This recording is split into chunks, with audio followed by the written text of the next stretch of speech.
Welcome to session 5 of our conference. We now have the privilege to introduce Dr. Thana. Dr. Thana Rifai is a consultant and head of clinical chemistry in Amiri Hospital, Kuwait. She's a professor of clinical and chemical pathology in Ain Shams Medical School, Cairo, Egypt. Dr. Thana is a clinical tutor and site coordinator in clinical biochemistry and metabolic medicine board program. Assalamu alaikum. For the second time, I would like to thank all the organizing committee to invite me for this scientific opportunity. My topic today is linked to yesterday one. They are supposed to be following each other, but due to certain circumstances for the other speaker, so we postponed it to today. Yesterday we talked about part one, which we talked in details about the internal quality control. And we end the yesterday presentation by talking about the third-party control, which is the independent quality control.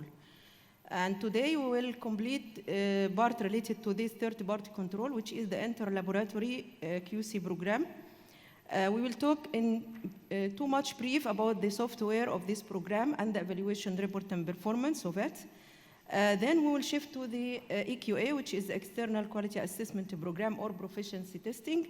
This will cover in some details about the characteristics of the program, how to select selection criteria of an effective EQA program, and the management process, some statistics about EQA, and the causes of unacceptable or discordant EQA results.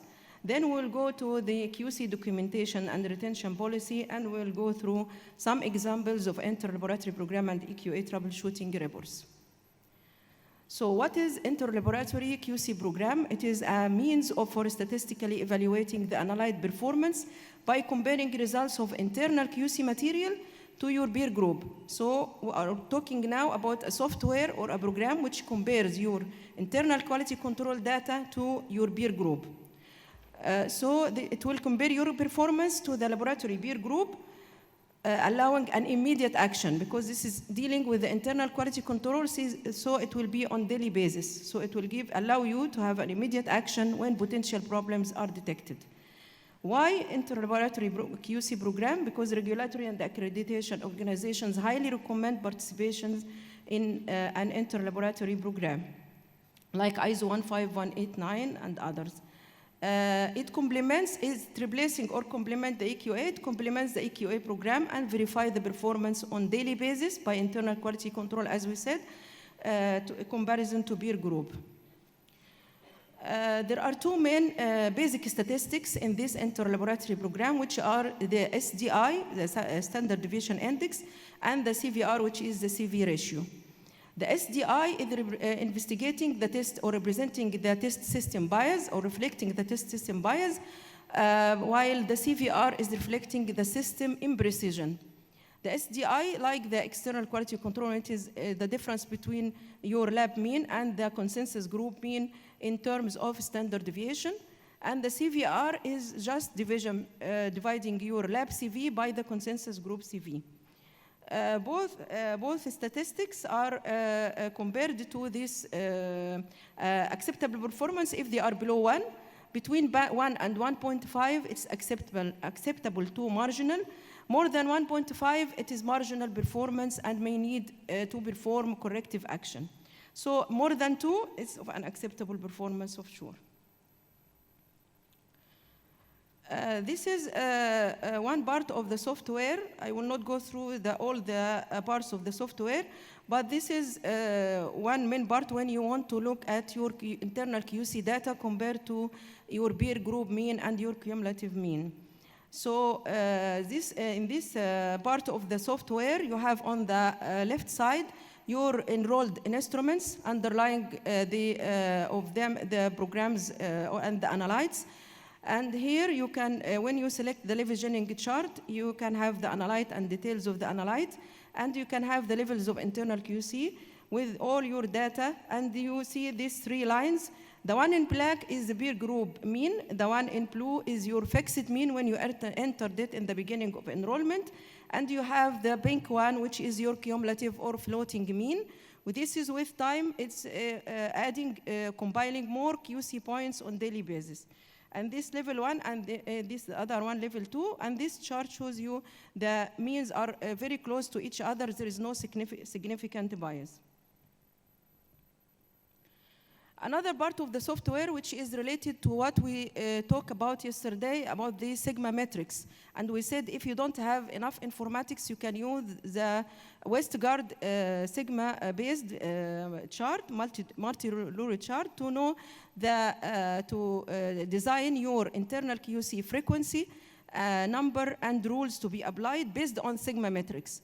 So this software allowed us to, with this Westgard advisory part of the software, if you can see how you get it from the previous screen, from here, from this icon, where it is Westgard advisory, so you come to this part of the software, where you first have to configure your total allowable error. You press on the configure total allowable error, and you will see for the analytes what are the acceptable performance standards. You can select from them. You have the CLIA 2024, you have the biological variations, the minimum, the desirable, and the optimum performance.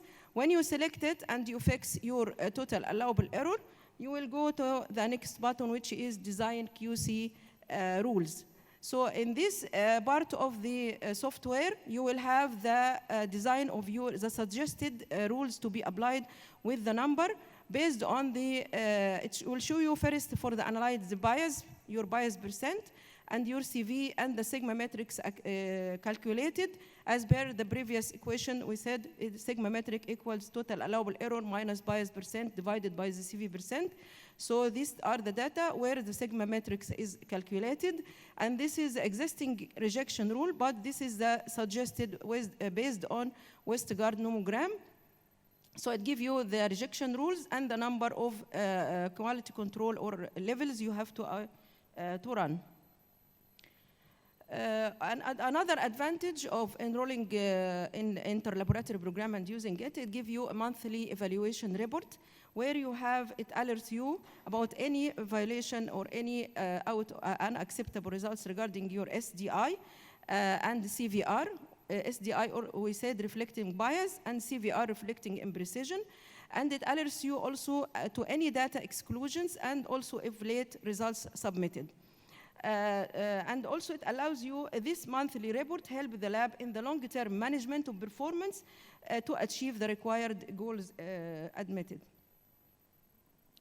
Another advantage we get from this interlaboratory program is the lab performance overview. And it's a very nice graphic representation to visualize your performance in a graphic display. So it will give you the 3 levels of the control or whatever levels you submit. And this diagram or this graph, it shows you your performance related to the, or compared to the peer group, which is represented by the black circle, and your performance against the method group, which is represented by the blank rectangle. So if your points lying within this no shading area, which is the white area, so your performance is excellent, acceptable, because the SCDI is represented on the vertical line and the CVR on the horizontal line. So this area means that your SDI and your CVR are below 1. So you have an acceptable performance. If it is in the light shading area, light green, so you have acceptable to marginal performance. If it is in the dark shading area, you are exceeding the 1.5, between 1.5 and 2, so you have to start thinking about corrective action, or you may need to apply corrective action. If it is outside this box in the white area here, so it is of an acceptable performance and needs correction. So you can inquire if the interlaboratory sharing in the interlaboratory program software gives you comparison to your peer group, and also gives you monthly performance report. So do I still need enrollment or participation in the EQA, External Quality Assessment Program? The answer is yes, you have to still participate in the EQA program. because if inter-laboratory program allow harmonization among laboratories but not standardization because there is no traceability to higher order reference standards.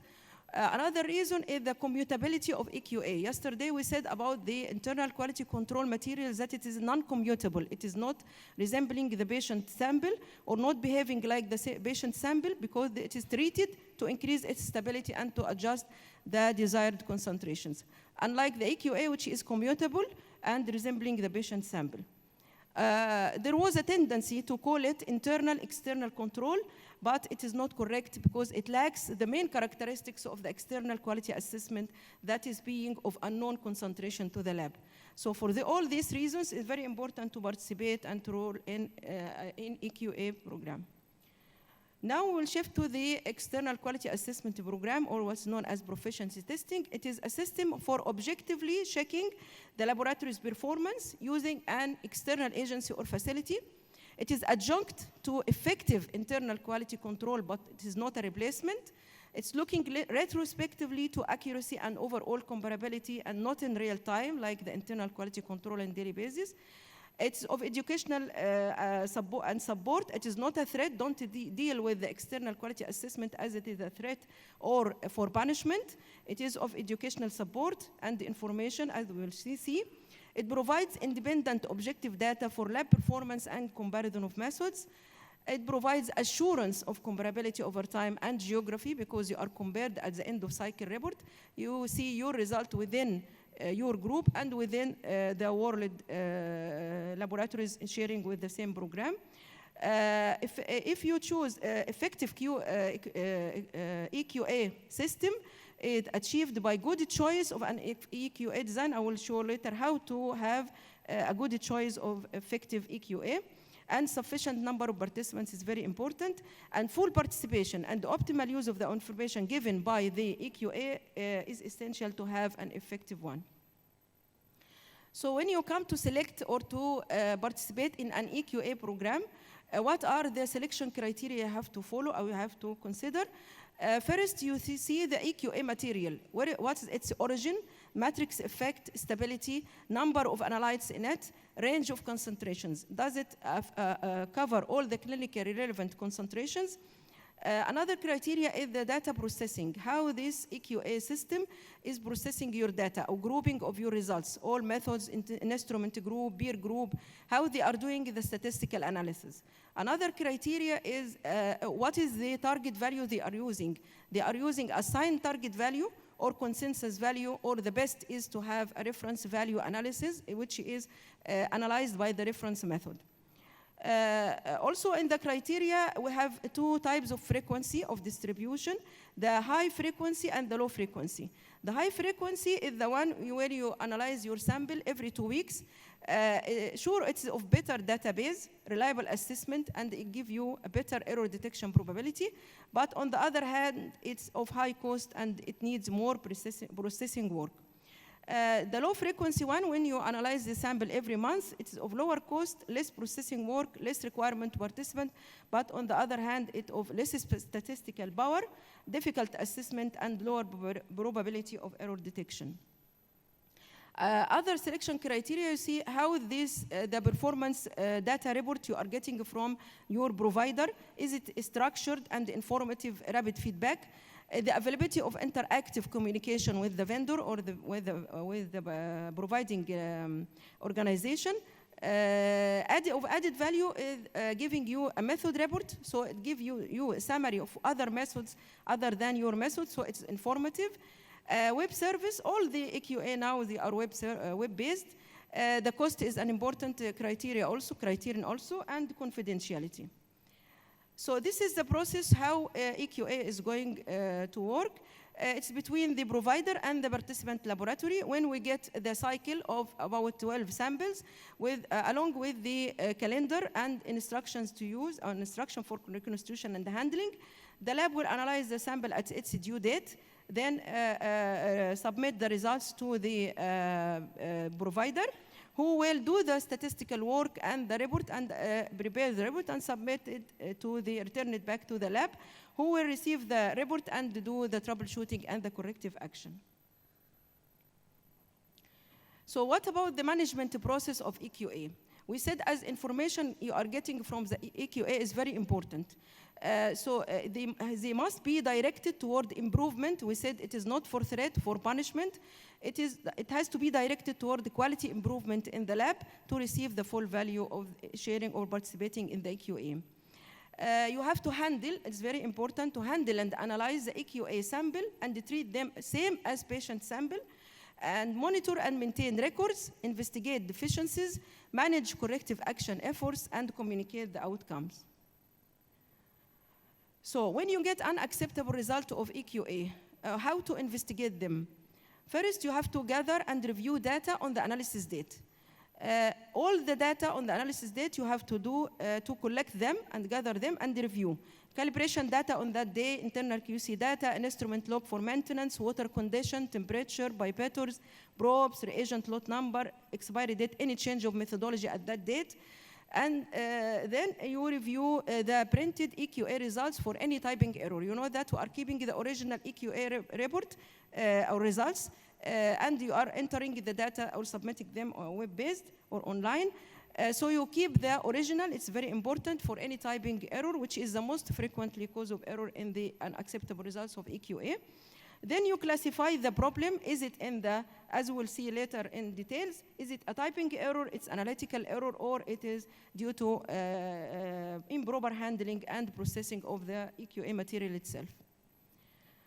After you gather and review the data and you check the printout and you classify the problem, you have to perform a root cause analysis and take an action and implement solutions. The solutions, you have to implement two things: corrective action to eliminate the cause, and preventive to avoid recurrence in the future. You have to document your action and review and evaluate if the solution did not work. So you have to reevaluate the root cause, you have to reevaluate the selected solution, and formulate a new action plan. These are the two basic statistics of the external quality assessment system. The SDI, or the Z-score, it is the same as the inter-laboratory program. And the percent bias, which is known as percent deviation, where your result minus the peer group divided by the peer group in percent.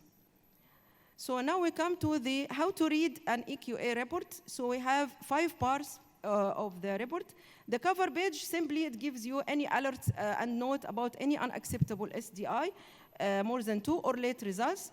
Then we go to the configuration report, where it allows you to check all your methods. When you are enrolled in the system, and the EQA system, you give these methods as a setup. So you will revise through this page all the methods, the reagent, and the units.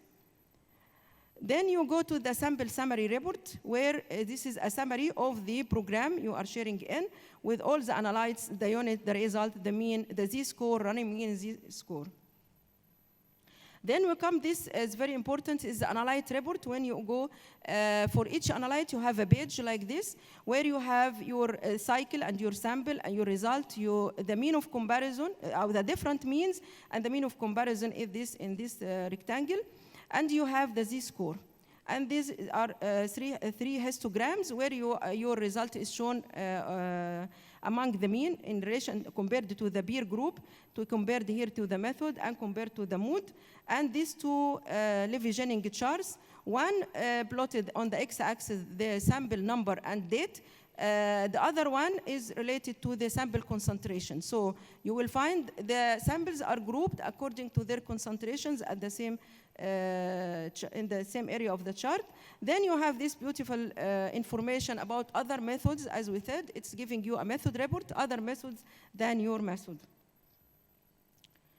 And this part is a data file report, where it shows you just the current results, the current sample results, and the previous sample results of the same cycle.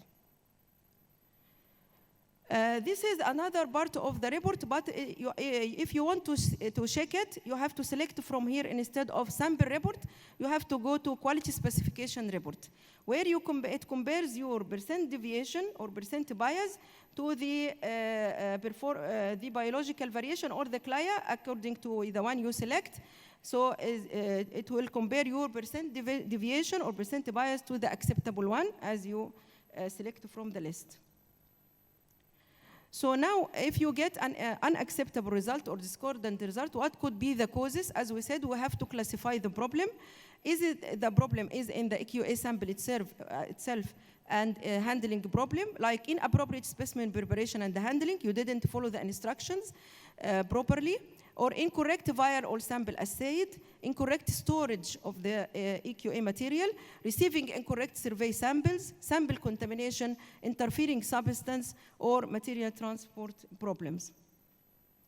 If it is not in the EQA material itself, it can be a technical error occurring at that day you run your EQA sample, like inadequate equipment maintenance, failure to notify changes in the method, incorrect sample volume used, pipetting or dilution error, policy and procedure requires revision or was not written properly or was not followed properly, or incorrect calculation or failure of internal quality control at that time. The third source of variations or for unacceptable results is incorrect transcription of results, and this is the most frequent cause of unacceptable EQA results, which is clerical mistakes. So transcription error, because simply you are feeding or you are submitting the data, you are entering them manually on the system. So still there is transcription error, misplaced decimal, incorrect method or instrument code in the beginning. That's why you have to check again your method and instrument codes. Incorrect reporting unit, and it happened when we have uric acid, sometimes millimole per liter, sometimes micromole per liter, so you have to follow this. And incorrect data entry. This is a nice troubleshooting checklist given by the EQA system.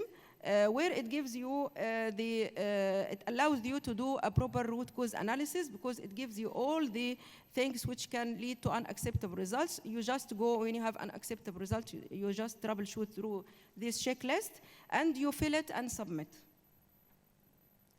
Then we come to an important part, which is a QC documentation. You know, for accreditation purpose, you have to document everything. Why? What is not documented is not done, simply. So what to document regarding the QC? Lab QC plan, policy, procedure, and design. List of all QC materials and levels in use. QC logs and charts, LIS or manual. QC troubleshooting documents with corrective and preventive action plans. EQA enrollment documents, EQA reports, sample and end of cycle reports, hard or soft copies are acceptable. Incident reports related to internal and external quality assessment programs, and all the above documents have to be kept for 2 years according to the lab retention policy. This is example of our lab retention policy and the part which is related to the quality improvement records, where we enlist here the lab records and the materials, and here the retention time, and here the retention location. We will go in fast in some examples of inter-laboratory program troubleshooting and EQA also reports. First, we'll start with the inter-laboratory QC charts or troubleshooting charts. This was a chart, Levigening chart for direct bilirubin. We can see now, or visualize now, the difference between the cumulative mean and the fixed and the peer group mean. So there is significant bias occurred here, because this cumulative is on daily basis. They take your cumulative after you do the bench review and supervised review. We had here a significant negative bias for the 2 levels. It was corrected temporarily by recalibration using a new calibrator, and then it happened again. So at that time, proper root cause analysis was done, and it revealed something in the machine, which is the wash station. It needs cleaning, so it was cleaned and it was corrected. As I told you, sometimes a systematic error can occur due to an instrument disorder.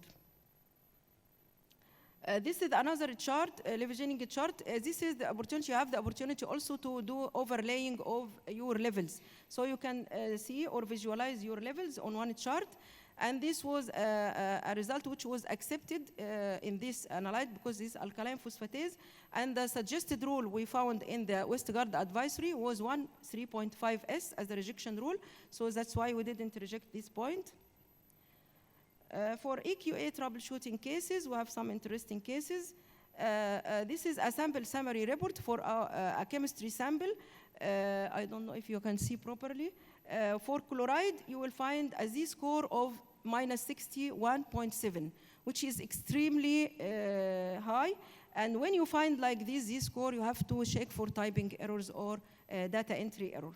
And it was really, if you find the cholesterol result, it was 4.5, and the chloride was entered, cholesterol results was entered for chloride and for cholesterol, simply because they are starting with CH. So you have to take care when you are entering your data. This is a TDM program where we have a phenobarbital. You can see the result is 149, and the mean of comparison is 288. This analyte, it needs dilution because it exceeded the linearity. So one-to-one dilution was done, but unfortunately, there was no multiplication by the dilution factor, and the result was submitted before this multiplication, and it was corrected on the troubleshooting paper and sent. This is an interesting example of one of our troubleshooting immunoassay reports. It happened with our previous EQA program, so I don't have the original report, where we were running on the DXI, our immunoassay sample. So it's formed of 15 analytes. So we got, surprisingly, 8 of them were extremely high SDI, and the other 7 with excellent SDI. So it was really difficult to troubleshoot. But when we go to the logbook, that's why maintaining the logbook, proper maintenance of the logbook and writing any details and any changes is very important, so that we can return back to this logbook when we have any EQA unacceptable results.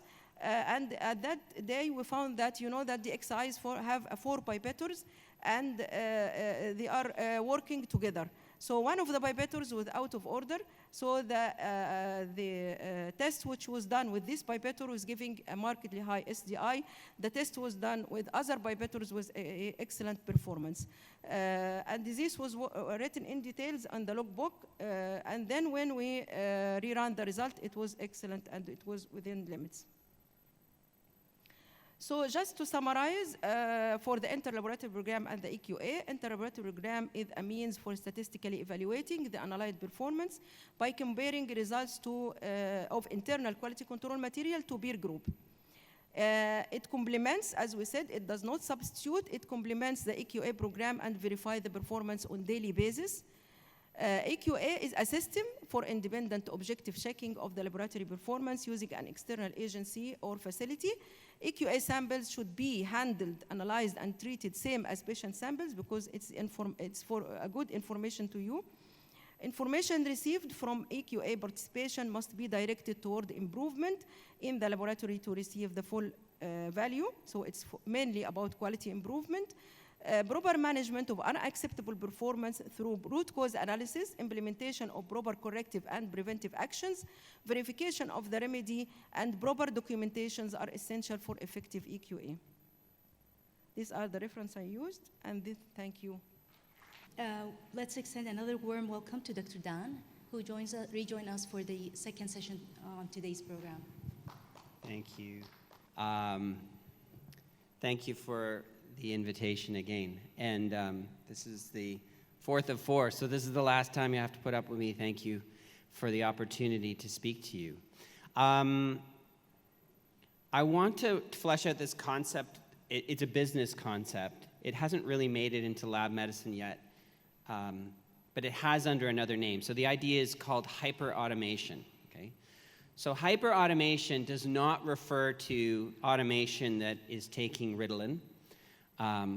It doesn't refer to automation you cannot get to settle down like a hyperactive child. It refers to a concept of using multiple different types of automation, computer automation, in order to automate a whole process end to end.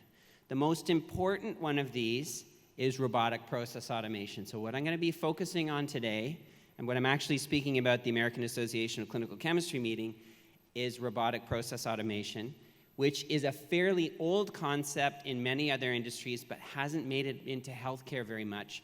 So I'm going to show you how to get started with what is called robotic process automation, and I'm going to show you exactly what it is with some examples. When you combine robotic process automation with artificial intelligence or machine learning to make a whole process, usually automating something that is, repetitive, probably mundane and costly, That is called hyperautomation.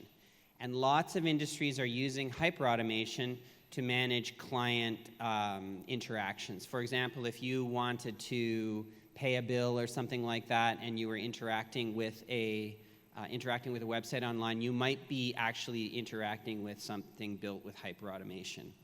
So there's lots of discussion about this in the business world. It's the kind of things that it's the sort of things you might be able to manage through a call center traditionally.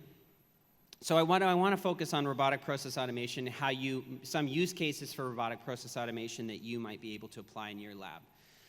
But in general, hyperautomation is a mixture of RPA, your knowledge, operational knowledge, and machine learning to build a fully automated end-to-end process on things that are costly and repetitive.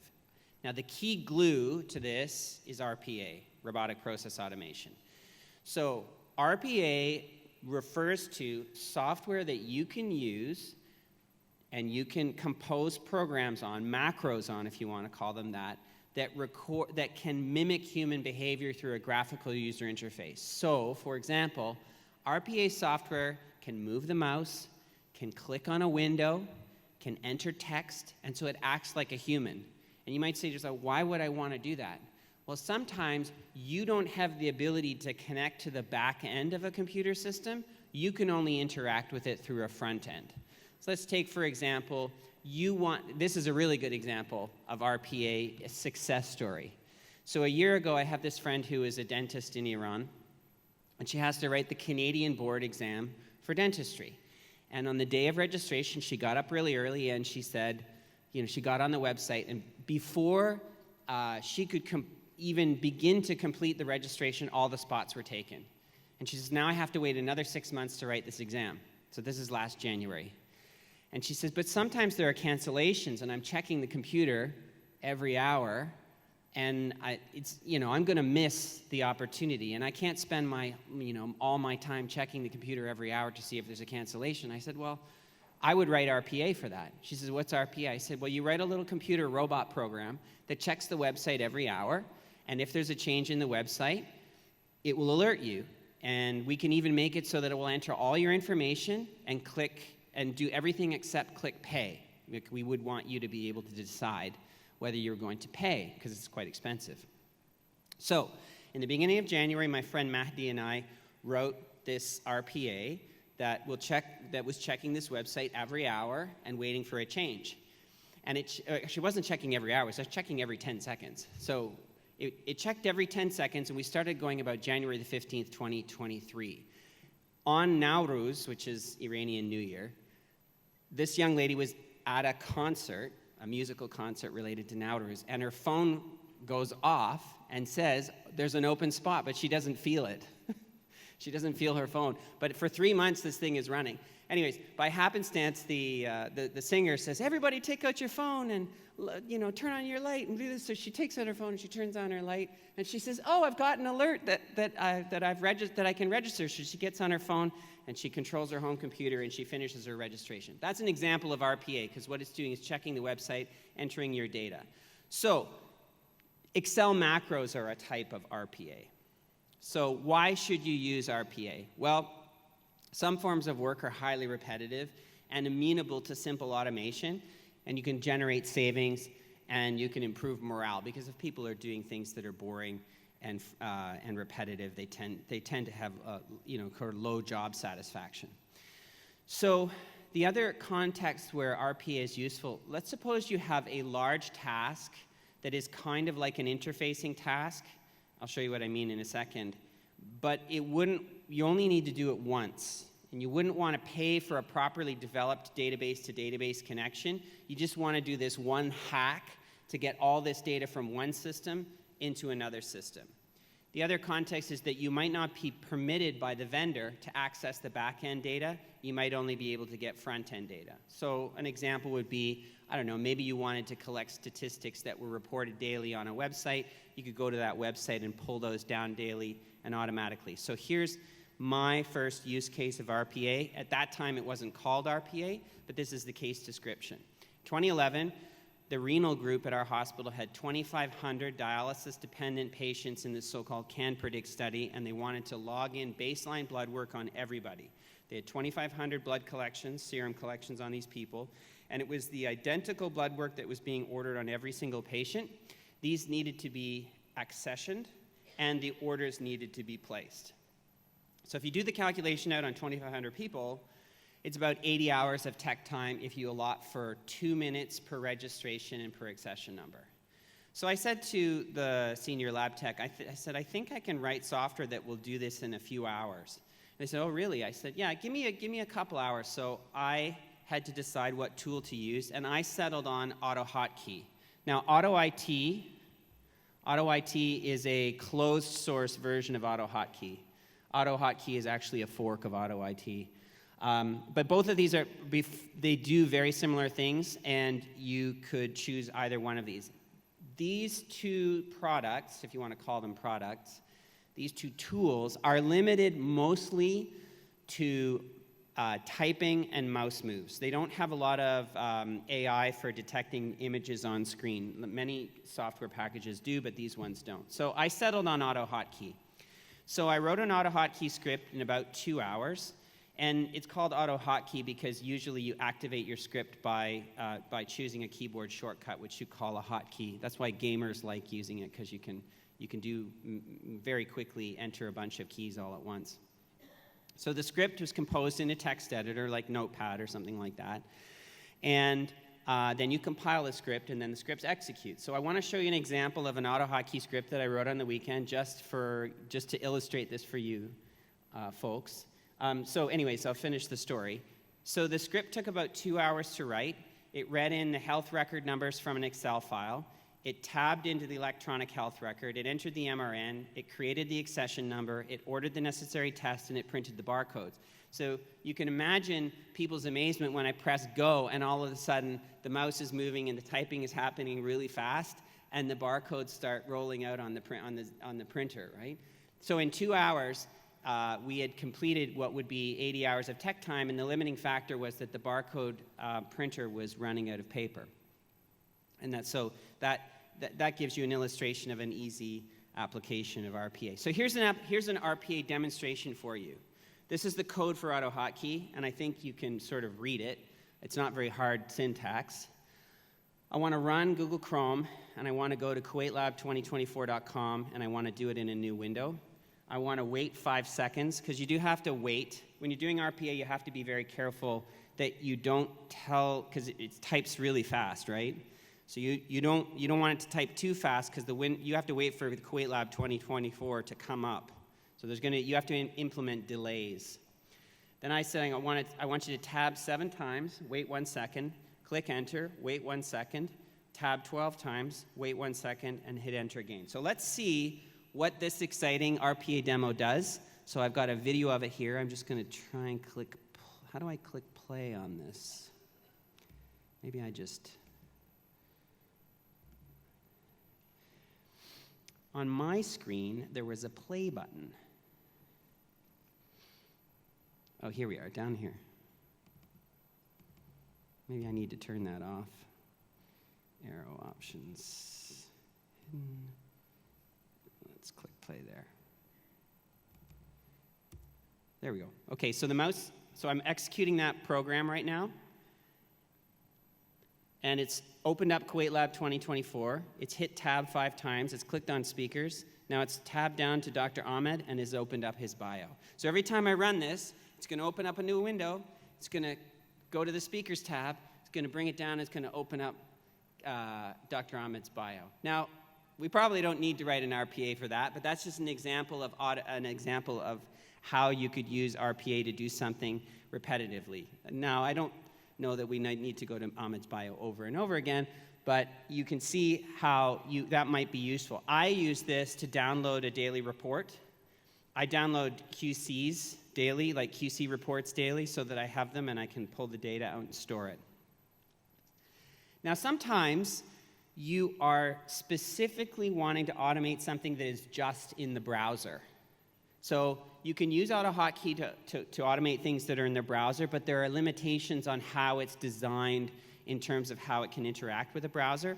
There are specific RPAs that are designed exclusively for automation of browser tasks. Now, that might not be your task, but you might have a browser automation task you're interested in. So the granddaddy, that is the founder of the browser automation, is Selenium. So if you're ever wondering why you can't get tickets to that concert and you have to buy them from a scalper, that is somebody who buys tickets and resells them, it's because scalpers write RPA to buy all the tickets up so that they have them and they sell them to you at a profit. So if you want to start a sideline business, you can become proficient at Selenium and start buying tickets.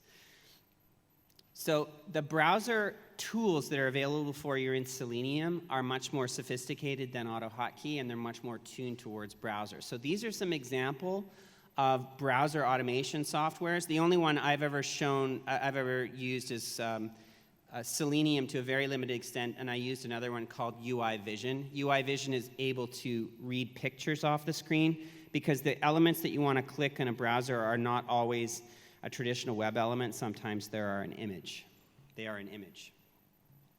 So those are some programs that you can use to do browser automation. Selenium is open source. Not all of these are open source and free.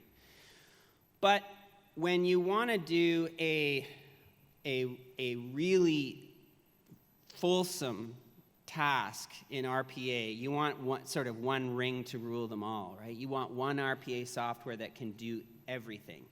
And so in the last 10 years, a number of companies have become what I would call full package RPA solutions. So ones that release, this UiPath probably stands out, but this is commercial. So you have to buy this software. Kofax is another. So for instance, our medical record people use Kofax to scan requisitions and things like that. Scan patient records and classify those patient records and store them. But those are two that you might consider. But I want to propose to you that maybe the easiest way for you to start is Microsoft Power Automate, because Microsoft Power Automate is included with your Windows 11 installation. So if you have Windows 11 on your computer, you have Microsoft Power Automate. If you have Windows 10, you need to install Microsoft Power Automate. But what Microsoft is trying to do is make Power Automate as core to Microsoft's software packages as Excel or Word or what have you. So you don't have to buy anything to use Power Automate. If you are using your RPA and Power Automate for commercial purposes, then you will have to pay. But if you're just doing it for personal purposes or some small project, you don't have to pay. Now, I want to talk about the concept of an unattended versus attended RPA. The reason that our hospital system has been cautious about RPA is because they're worried about giving a knife to children, because you can do a lot of things with this, and they're worried that someone's going to cut themselves, so to speak. So, for example, you could write software that could do a large portion of your job, but because we're dealing with patient medical records, we don't want errors to occur. We don't want people using this to register specimens, for example, and leaving things unattended. So what's the difference between unattended and attended? Unattended RPA is when the RPA process is going to trigger by itself at a certain time of day, or when a certain action happens on the computer and the whole computer program is going to run. You're going to see the mouse moving and the screen doing things and typing occurring. That's when you have a process that is low risk. When you have a process that is high risk, you want to do attended RPA. That's where a human being is triggering the RPA to run and making sure what it produces is correct. So for example, we have been entertaining this idea. We get a few hundred requisitions from a territory in Canada called the Yukon Territory every day, and mostly they're ordering the same tests from us, and the requisition is almost always the same. Patient information is on there, barcodes, etc. So we were going to use Microsoft Power Automate to extract the patient information, extract the test of interest, go into the electronic health record, register the patient, register the specimen, and order from that short list of tests that they ordered through an attended RPA process. So the person lets the computer do the typing, and then at the end adjudicates whether it's correct. We have only done that in prototype. We have not done that in live, but that is an idea of how we might use RPA. But this we have done more than a prototype. This has been in production for a long time. So we receive about 1,000 outpatient paper requisitions per day because we are not on a unified ordering system for patient tests in British Columbia. So these pieces of paper contain the ordering doctor and their office address and the patient information and their home address and the test that is being requested, et cetera. And we often have to go back to these requisitions if there's been an order entry error. Mario Plebani from Italy has shown that on any outpatient paper requisition, 80% of those accessioning processes will have at least one error. Now, the error may be very small. It may be, postal code or something like this. But 80% of transcription processes on an outpatient requisition is going to have at least one error. So you want to get rid of those errors. You want to be able to check for them. So we wanted to not have to store these pieces of paper because they pile up quite quickly, and we were paying for storage for them in a company called Iron Mountain. So we want to scan them. We want to extract all the barcode information from those pages because it has some of the patient information on it. We want to then digitize this to PDF, store it in a folder by today's date, and have the whole thing be searchable by any text that is in the PDF. So we want to take that piece of paper and we want to do optical character recognition on it and embed that optical character recognition as searchable in Microsoft. So we need to digitize and classify, and we need a whole bunch of pieces of software to achieve this. So we used all kinds of software to glue all of this together to make this, if you want to call it, a hyper-automation process. PaperStream is the name of the software that came with the scanner. We happen to be using a Fujitsu 8000 series scanner. If you're interested in scanners, for paper scanners, I can talk to you about paper scanners. But the Fujitsu 7000 and 8000 series are really robust. We've done like 1 million scans without any maintenance on that scanner. ZBar is an open source barcode reading library, so we used ZBar.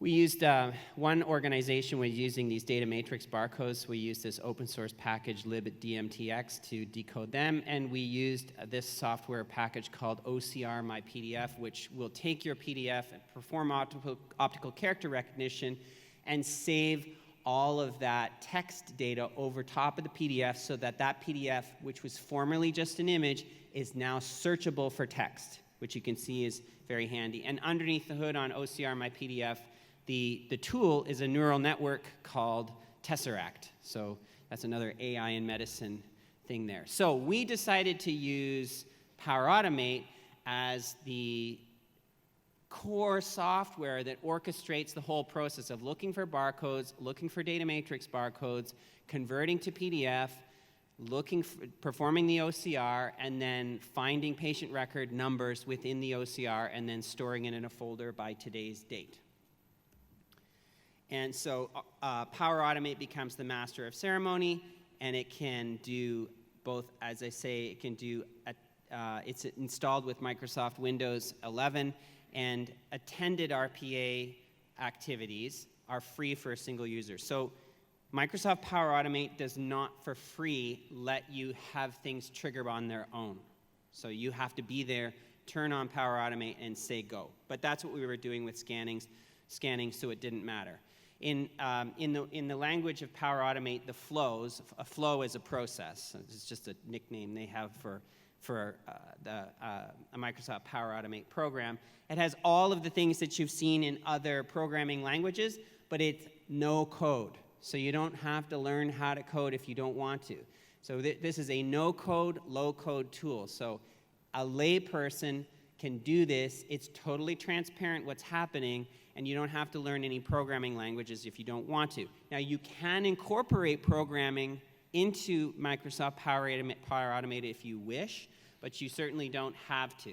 You can do all of the things that you would normally do with computer programs: variables, loops, subroutines, functions, and file operations. So, what's this concept of hyperautomation? Hyperautomation means taking the RPA and combining it with machine learning and AI to make a full end-to-end process. But I think more generally, the important concept here is that RPA is the tool that you can use to take care of these highly repetitive tasks, particularly the low-risk tasks where if somebody makes a mistake, it's not the end of the world.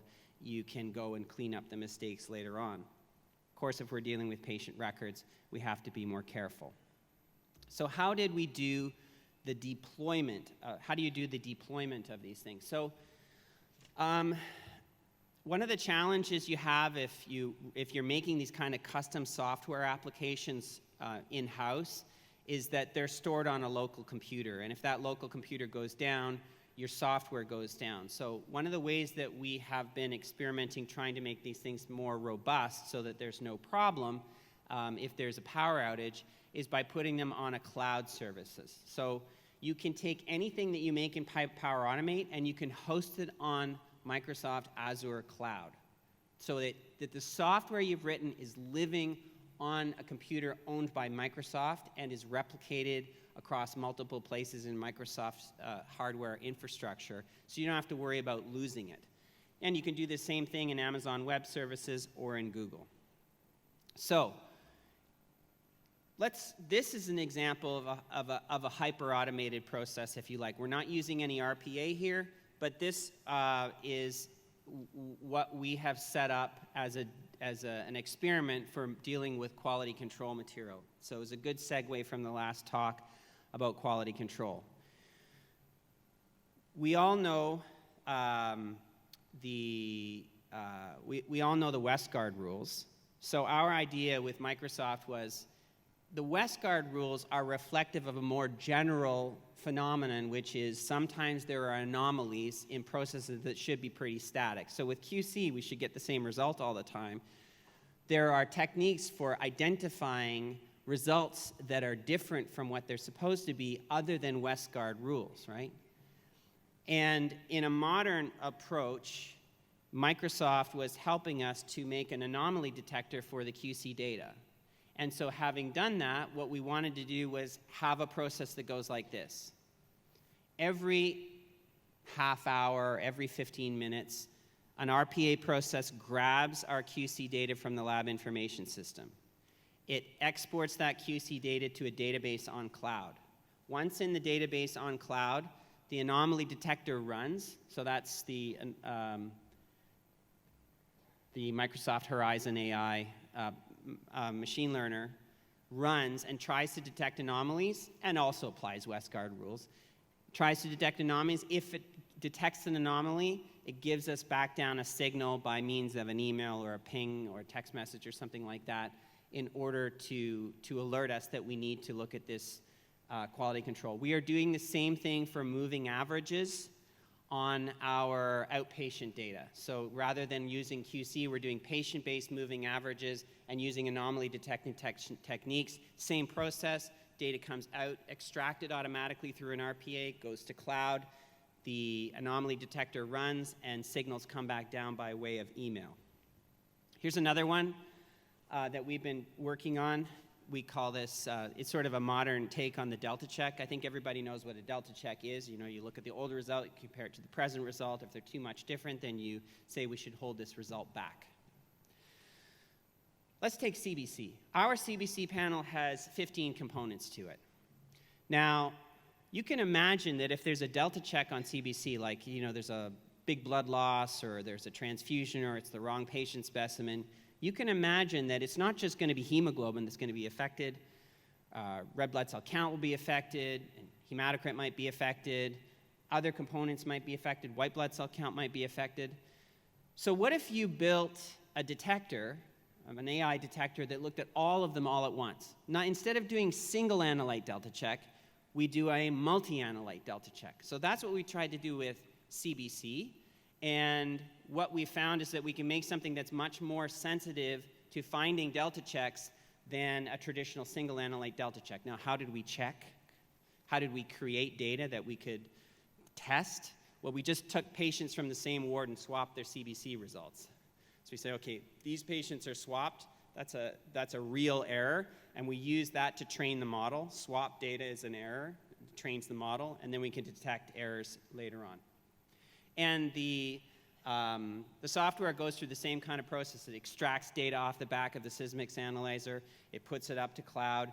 It does the machine learner, which happened to be a boosted gradient trees model, and it will tell us whether we have a delta check, a multi-analyte delta check. The problem that we're having with the deployment of this is that the lab information system, SunQuest, isn't very enthusiastic about connecting to an external cloud device for making its decisions.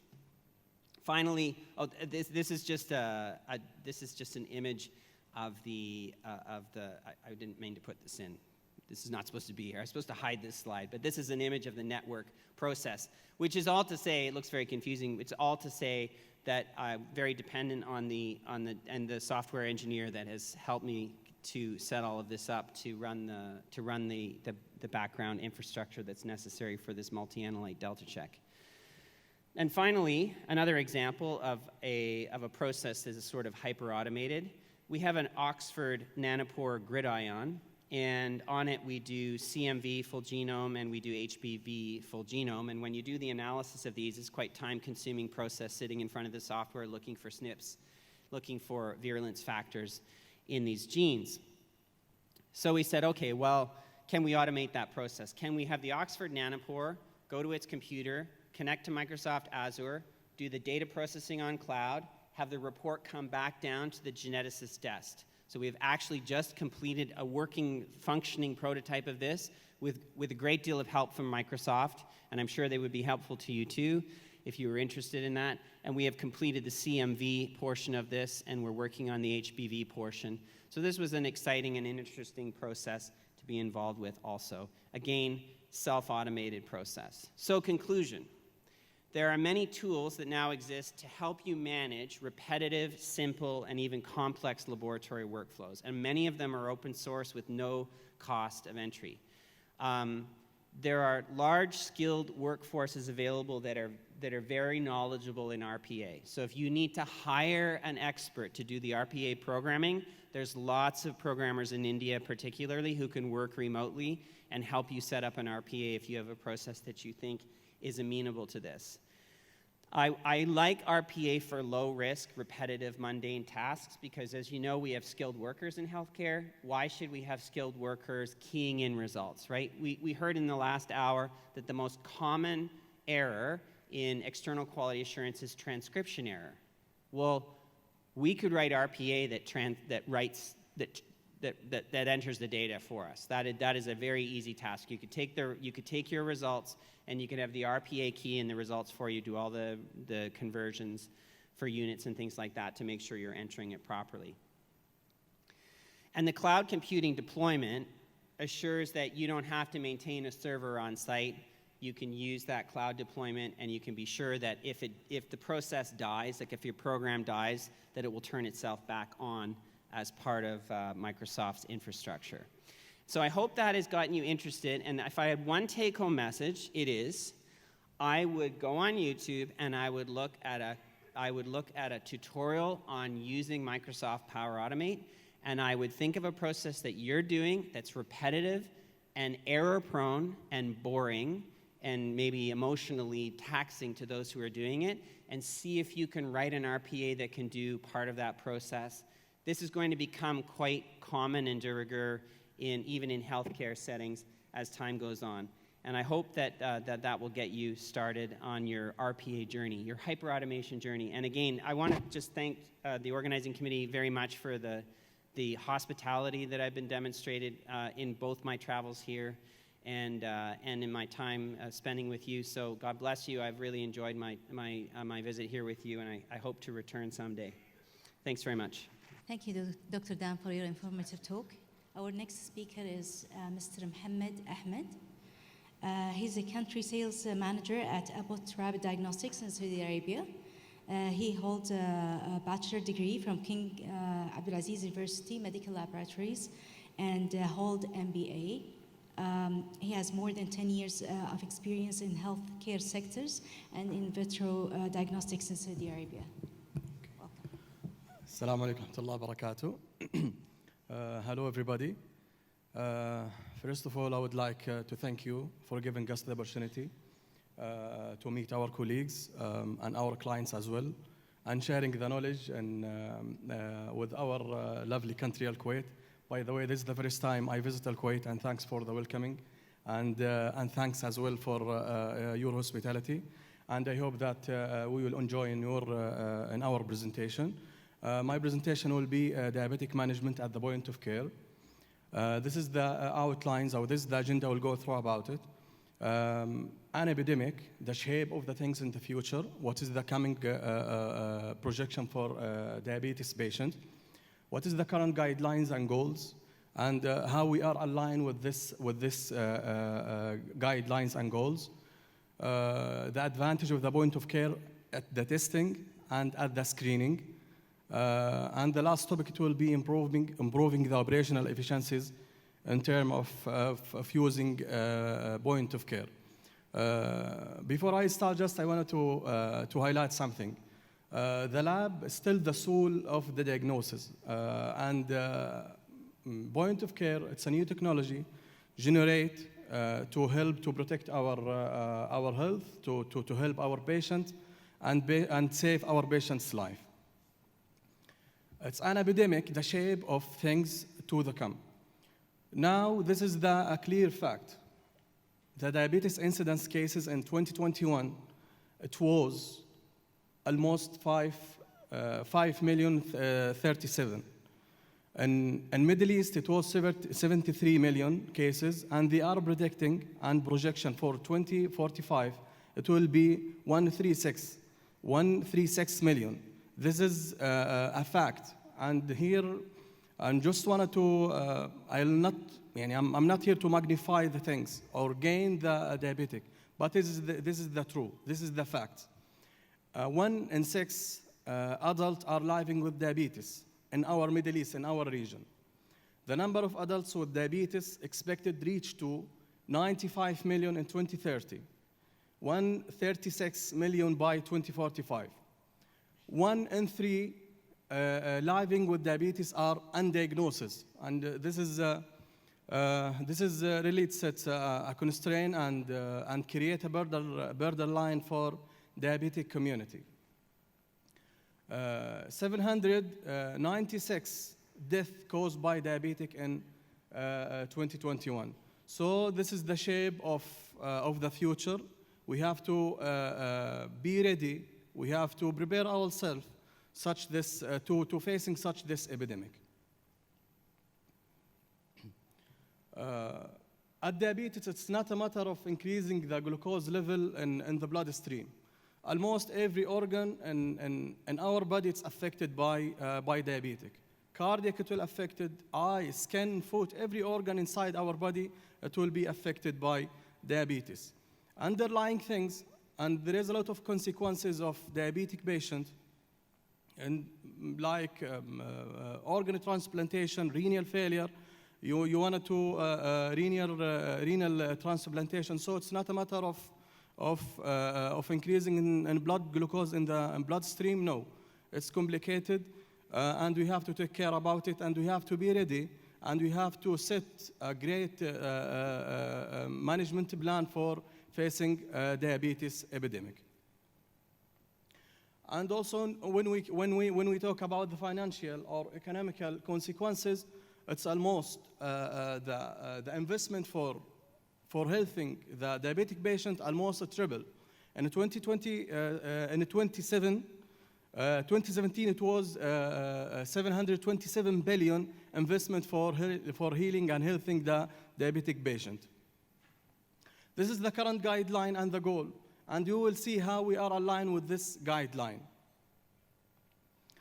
We have 3 organizations, which is almost they are setting the protocols and setting the guidelines for diabetic patient or diabetic society.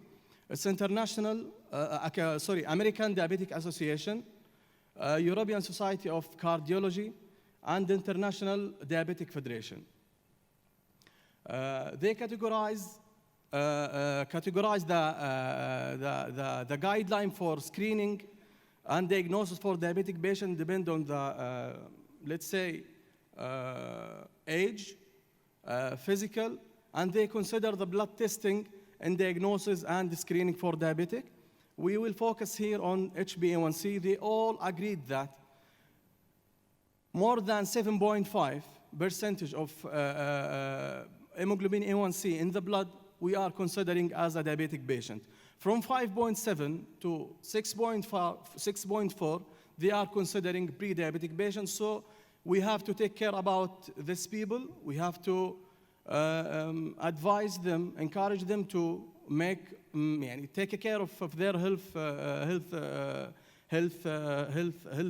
style, to change the lifestyle, to predict or to try to avoid incidence of diabetes.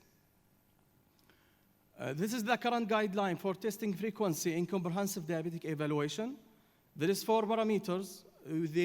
We have to follow it up, and we have to monitoring and measure it for diabetic patient. Hemoglobin A1c, they recommend to do it from 2 to 3 times per year in a stable glycemic control. Albumin creatinine ratio, to see the performance of the renal, because all of us know always diabetic patient is complicated, and one of the consequences of diabetic patient is renal related issue. So we have to take care about ACR, albumin creatinine ratio, and also the lipid. They advise and encourage everyone to do it once annually, and liver function test as well, and creatinine also. For the monitoring patient with diabetic, all organization and all association also encourage to do 4 parameters. HbA1c, it should be less than 7. LDL, we have to at least do it once per year annually. ACR, it should be less than 30. And blood pressure. The compliance with guideline target is very poor. It's only, you can imagine, only 26.7 of the patient diagnosis of diabetic meet target of the glycemic, blood pressure, and cholesterol control. There is a lot of reason behind that. A lot of reason due to this unalignment with compliance with targeting for monitoring diabetic patient. Sometimes they lost the sample. Sometimes they didn't have time, so you have to make your first appointment when you want to visit a doctor for consultation. Sometimes you will get another appointment for blood collection. Sometimes to make appointment for another appointment consultation. So the time constraints, it's very difficult. As we say, the diabetic management, it's very complex. But in the point of care, we try to come with solution to at least help to minimize endless process and insufficient processes, and this is what we'll talk about in the coming few slides. The advantage of the point of care in monitoring of diabetic patient. Increase the patient understanding and motivation and satisfaction. The test will done inside the clinician, inside the clinic with the clinician. So there is a chance, or there is an opportunity to talk with the patient with diabetic, to talk more about the diabetes, to talk more about the test, and you can perform the test immediately in the clinics. Better glycemic control, to be aligned with the guidelines. Increase compliance with American Diabetic Association for test frequency, operational efficiency, and now we'll see how much step we will minimize and reduce if we implement the POCT. Here, the increased compliance with testing. This is the study shows increase the compliance with testing frequency and reduces HbA1c level, increased by 27%. If you see pre-POCT implementation, it was 66. After we implemented, the percentage increased 27%, 95% by implementing point of care during the 6 months. There is a lot of question. We receive it from our clients. Is the point of care testing the same quality as the lab? In the coming slides, you will see the performance of HbA1c compared with the golden method, compared with the huge instrument analyzer inside the lab. So you will see the performance of HbA1c and make sure as a Abbott, we are always try to give the latest update. We'll give innovational, novel assays to help to save our patient life. What is the turnaround time for POCT testing for HbA1c? For the result, you will get it within 2 minutes. Within 2 minutes, you will get a result for HbA1c, and the remaining time will be for the consultation. Within 1 hour, you will get your consultation, you will get your test result, and also you will get medication if the doctor wanted to change your medication. Is the point of care expensive? Sometimes I receive this question a lot from our clients and our customers, but here sometimes we wanted to change our mindset. It's not about the cost of the test price. There is a hidden cost behind the point of care. There is no maintenance for point of care. There is no, let's say, manpower. You don't need to waste the time. And there is a hidden cost in terms of water consumption because there is no any water consumption because it's dry chemistry. And there is no consumption of, let's say, electricity. So I cannot compare. It's not apple-to-apple comparison. It's another methodology.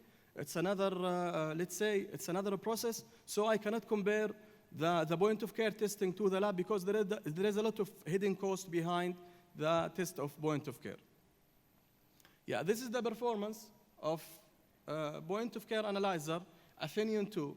By the way, Athenian analyzer, it's awarded the best HbA1c analyzer in 2022. And it's a CLIA-waived analyzer. CLIA-waived mean each one inside the healthcare organization, any HCP, he can run the test. Not only the lab tech or the lab guy, anyone in HCP, any healthcare professional, he can run the test. And if you see the performance here, this is according NGSP, National Glycohemoglobin Standard Program, that's evaluate and shows your performance of HbA1c. You will see it be in the mean. Almost we compare it with Abbott automation and with Abbott analyzer, a huge analyzer, almost the same performance. Yeah. When we came to operational efficiencies and customer follow-up call, its reduction by 89%, 24. Now, if we wanted to came to financial benefit from the implementing point of care, $24 per patient, it's saved. 85% from the email follow-up reduced. POCT testing or point of care testing increase overall satisfaction. We run studies in different, let's say, in different stakeholder. Patient, we consider a patient stakeholder, physician, and lab tech. Now we'll see the result of this study and how all these stakeholders are satisfied. And the patient satisfaction, 61 from the patient because we collect the sample by vein from the capillary. So they didn't collect the blood sample from the vein. We only need 1.5 micro to get the result within 2 minutes. So the capillary blood collection more pleasant. 83 from the patient, immediately availability of POCT HbA1c result is advantage. So the patient didn't need to get appointment for the consultation and another appointment for the blood collection and another appointment after we receive the result to complete their consultation. You will get all these services within 1 hour in the meantime. For the staff satisfaction, all POCT, it's easy to perform. As a point of care analyzer, you have to bring the easy-to-use analyzer and bring a reliable result analyzer. This is the most important, let's say, two KPIs in term, if you wanted to say, I will use POCT. Most of the staff, capillary blood collection, it's easier than and faster than venous blood collection. The experience relieve the burden after implementation of POCT. Physician workflow, they gave us 8.4, relief of burden 8.2, overall 8.8. For the screening, now we talk about, in the last slides, we talk about using of the point of care in diagnostic and monitoring. Now we'll go for the screening. There is a quote, all of us know it. If you don't measure it, you cannot control it. So after we implemented the POCT, 22% was unknown chronic hyperglycemia. Now we know this patient and take care about this patient. And unknown pre-diabetic 22% also, it was unknown pre-diabetic. Now we know this people and take care about this people. Almost POCT identification similar than the number of the new diabetic case in conventional lab testing. POCT useful diabetic screening, and I encourage, we did this project also in Saudi. We go to the screen as much as we can for diabetic patient, and we find a huge number, they are in pre-diabetic phase. Yeah. Improve overall efficiencies. As we said before, you don't need to from 3 to 5 days to get your result and get your consultation. Now within 1 hour, during your consultation visit, you can collect a blood sample, you can get your result, and now the remaining time it will be for the consultation. So you can imagine the process reduction from 3 to 5 days to done the test in 1 hour. And this is also workflow and satisfaction. There is also very important topic here, the time saving. We are almost saving 20 days per year. And by the way, this is the 3 practice. It was in German. The 3 practice, all of us illustrate that there is a time saving from 22 days to 24 days. Yeah, this is, and also there is a chance of lost the patient sample, or patient they didn't come to fix or to measure or testing their A1C. And when you compare it to the central lab, there is 3 to 4 opportunities. Once the patient or GB, requests the test, there is a schedule for the lab test. Here there is opportunity to lose the sample. And after we get phlebotomy, and in this phase, there is a patient does not attend, it might lose the sample. After we schedule appointment, and also this is sometimes the patient they didn't come, so there is opportunity here to lose the sample. But when you implement the POCT, there is no, it's only one opportunity. If you didn't came to your consultation time or your consultation appointment, you will not get the result. Yeah. Again, the benefit of POCT, it's economical benefit. As we say, the fewer phone call, less appointments, increase patient satisfaction. And clinical benefit, increase the patient understanding of HbA1c, fast implementation of medication modification, lower HbA1c level, operational efficiency, reduce staff time, reduce endless or unuseless steps and process, and fewer patient loss follow-up. Conclusion, again, the aim of using the POCT, it's increase the quality, first of all. Before that, we had to save our patient's life, then increase the quality, increase the operational efficiency, then the patient satisfaction. Yeah, this is my presentation today. I hope you enjoy it. For any concern, just please scan the code and we're ready to answer about anything. Thank you. Is it recommended to use the analyzer, the manufacturer QC? No. Or is it enough to use a third-party QC with the external? It is enough to use the third party. If you use the manufacturer internal quality control, you have to use the third party. So they either to use both or to use the third party. You cannot use the independent manufacturer QC alone. Second question is, in inter-laboratory, do they compare our results with the mean of the other labs using the same analyzer method and lot number? They compare you with the peer group because this is the same third-party control. So your peer group is using the same instrument, same lot number of the control, the same lot number of control, same reagents. So it is your intimate peer group. This is what they compare you with. Because if you are using another control, you can check it against your performance as any internal control with the leveraging chart. But they compare you with the peer group of their third-party control. What is the application of WestGuard in evaluation of external QC for screening tests by semi-sensitive method, which accept ranges up to 5 or 8 SD in internal QC? As for this wide range, any idea about how to apply it? So it is not external, it is applying WestGuard on external, or when you apply the WestGuard advisory on the inter-laboratory program, the proposed or the suggested rules. I think it's not external. They are talking about the WestGuard advisory and the inter-laboratory program. Yeah, I'm not This sure is because what I it's guess. written external. So, because when we are going through the WestGuard advisory, we found a lot of our analytes performing to higher sigma, and more than 6 even.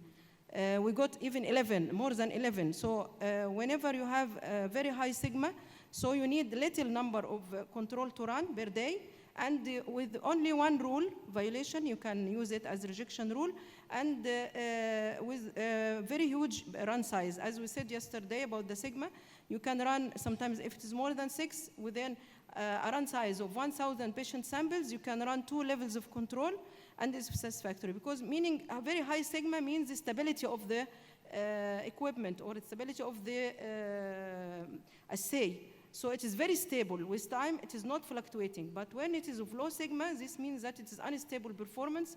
So how to overcome this instability? To repeat the control as frequent as possible and to apply all the rules for rejection.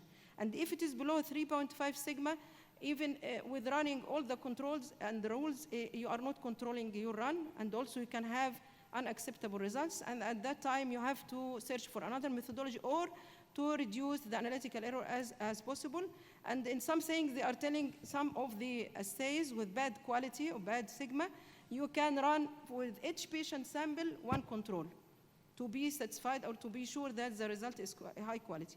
To be honest, also, the total allowable error we are using, the source is not consensus source, so it's not standardized. When you can, sometimes the performance, the sigma is coming high if you use the CLIA recommendations, which is giving you a total allowable error more than the desirable biological variation.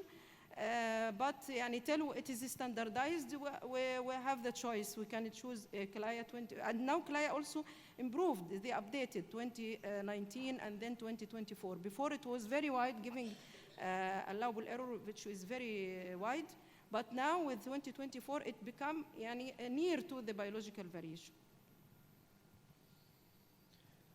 Okay, this one is not a question. Someone is encouraging the labs to contribute to ECAS for the blood gases, because the program is comparing their lab to the method or mood because of the number of labs that not in her peer group.